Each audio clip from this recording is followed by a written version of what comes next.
The Sacrifice of Iphigenia by Aeschylus. (1909–1992) Now long and long from wintry Strymon blew The weary, hungry, anchor–straining blasts, The winds that wandering seamen dearly rue, Nor spared the cable's worn and groaning masts; And lingering on in indolent delay, Slow wasted all the strength of Greece away.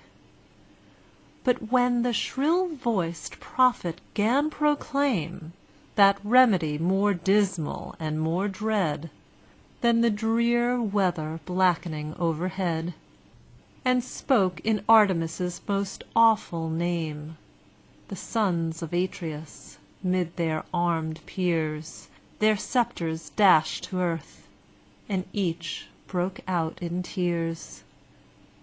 And thus the elder king began to say: "Dire doom! to disobey The gods' commands!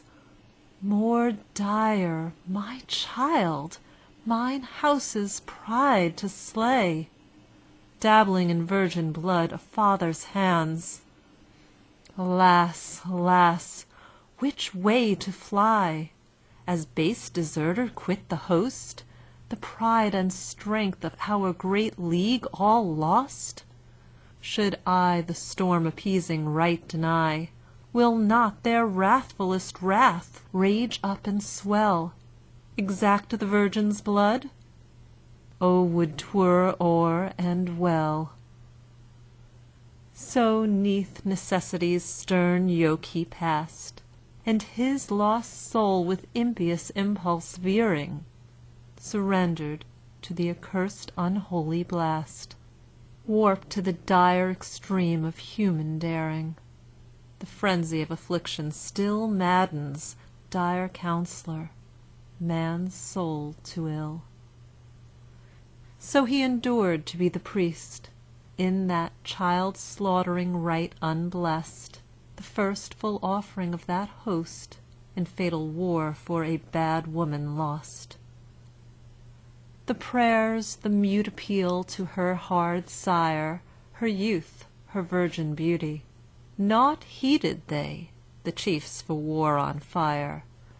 So to the ministers of that dire duty, First having prayed, the father gave the sign, Like some soft kid, to lift her to the shrine.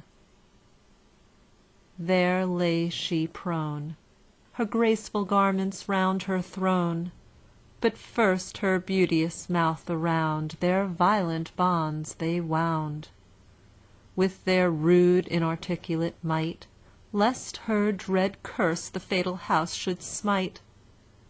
But she her saffron robe to earth let fall, The shaft of pity from her eye Transpierced that awful priesthood one and all.